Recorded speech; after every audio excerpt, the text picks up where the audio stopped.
Hey everyone, Luke here, and today I'm going to be talking about my Speedcubes for the UK Open 2010. Enjoy.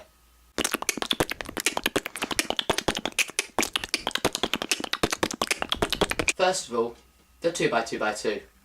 Okay, so this is my 2x2x2. This is a landline cube and I bought this from speedcubeshop.com, but you can get them from a variety of different places like Lighttake or Speedcube UK and so on. For this cube I use the Friedrich method. I have vaguely learnt Ortega. I kind of made it up myself without realising at one point, but Friedrich just seems to work for me, so I use that. My fastest average on the 2x2x2 is 2.60 seconds, and my fastest single time is 0.31 seconds. At the actual competition, the UK Open 2010, I aim for a sub 5 average and maybe a sub 4 or sub 3 single.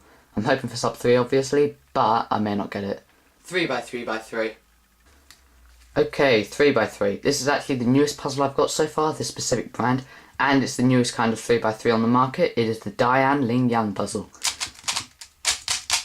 First of all, out of the new series of 3x3s, Diane released the Guhong cube, and what these new cubes are known for is to be able to cut corners invertedly. So you can turn it like that, and not only can you cut them normally, you can also cut them by turning the other way, which makes them quite cool puzzles. I got this puzzle a week ago, but I've already broke my 3x3 personal best average on it, but I'll get to that in a second. So for this puzzle I use Friedrich, because in my opinion Friedrich is the best method, but that's, as I just said, my opinion. So my fastest average on the 3x3 cube, I actually broke it today, and it is 11.93 seconds with this very cube. I'm very happy with that. And my fastest single time is 6.43 seconds. I can't remember what cube I did that on, but that was quite a while back and quite a good solve too. At the competition I'm going to try and average for sub 15 and maybe a sub 14 or sub 13 single. 4x4x4. For the 4x4 I use a mini QJ. Even though my hands are quite big, I still prefer the mini 4x4s. 6 centimeters I think is a suitable size for 4x4s, and I think the mini QJ is the best 4x4 out there. For the 4x4 I use the reduction method, which basically means you solve the centers first, you then pair the edges, and then you solve it like a 3x3.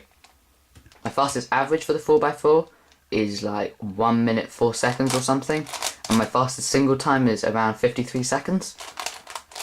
At the competition I aim to average for a sub 1 minute 15 seconds average, and maybe I'm going to try and push it. I'm going to try and push for a sub 1 minute solve as a single. 5x5x5. Okay, so 5x5x5, I use my VCube 5. It isn't the best 5x5 for me personally, but I can't find anything better, which is a bit of a shame. But this will do. It's not a bad cube at all, it's just a bit clicky and it's not great at doing inter-layer corner cutting. So it's not that great for me, as like examples like that, it can't cut the corners that well. So for this, and like every high order cube, I use the reduction method, so solve the centers, solve the edges, solve it like a 3x3. I average, my best average is around 2 minutes 15 seconds, something like that, and my fastest single is around 2 minutes 2 seconds.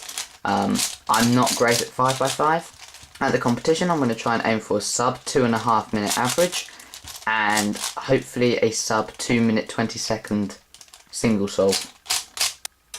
3x3 one-handed. Okay, so for one-handed I'm going to be using my F2 cube, and this is also going to be my backup cube for normal 3x3. This was my previous speed cube until I discovered the Ling Yang and then broke my normal 3x3 best average today. So that kind of confirmed that I was going to be using the Ling Yang for the competition. But the F2 is a very nice cube too.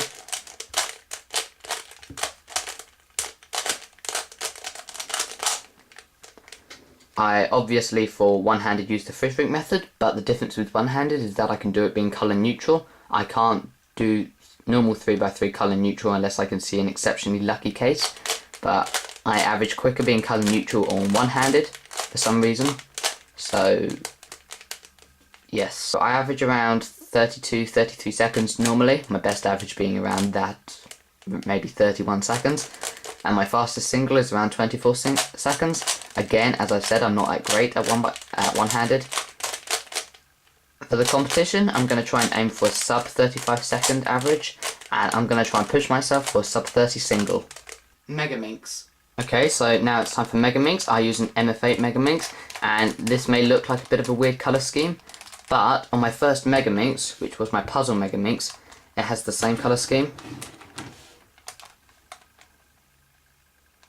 So I have followed it through with the Cubesmith colours, and plus my Terraminx has also got the same colour scheme.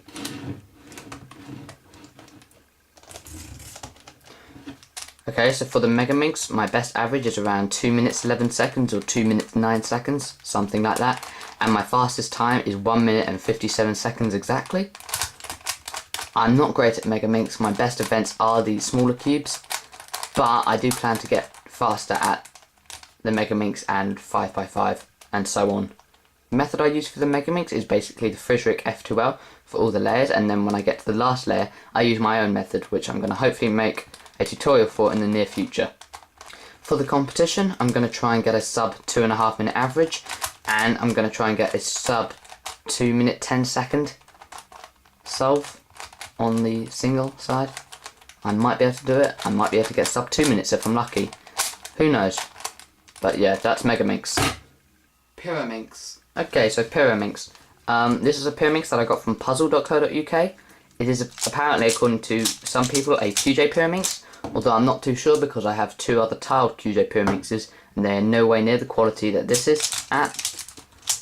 I never really practice Pyraminx and I've never really been that keen on it, but for some reason I've been actually quite good at it. I used to get, because I haven't actually played with this in absolutely ages, I used to get sub 10 averages consistently, even though I never played with it.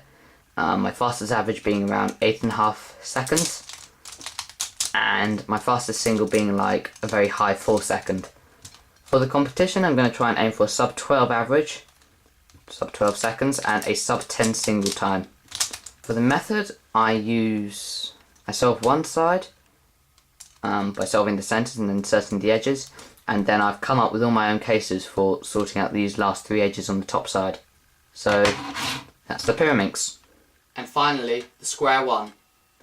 Okay, so finally the square one puzzle. I'm using an MF8 version, which I stupidly placed the stickers on the wrong way around because I should have yellow on top, but never mind. It's a nice puzzle, it never pops. I don't think I've actually ever had a MF8 square one pop before. So yeah, it's a very nice puzzle. My fastest average is around 36 seconds, with my fastest single time being around 21 seconds. For the competition, I plan to get a sub 45 single average and maybe a sub 40 single. That's what I'm going to try and aim to get. For my backup square one, I've got the new Cube Twist square one, which is very nice. In my opinion, it turns a hell of a lot better than the MF8 square one, but it pops a lot too, and it's not very nice to have to fix square one pops in the middle of a solve. But this one has yellow on the top, which has a good colour scheme. So if I can modify the Cube Twist square one so that it doesn't pop as often, I'll probably be using this for the competition instead. Okay, so these are all my puzzles which I'll be bringing to the UK Open 2010, and I may bring some other puzzles like the Mirror Borg puzzle, because it's quite a nice puzzle and I like to show it around. So this will be coming with me as well. But yeah, these are my main speed cubes. You know, my averages, my ambitions for the competition, the cubes I use. Thank you for watching, and please comment, rate and subscribe. Thank you very much. Bye.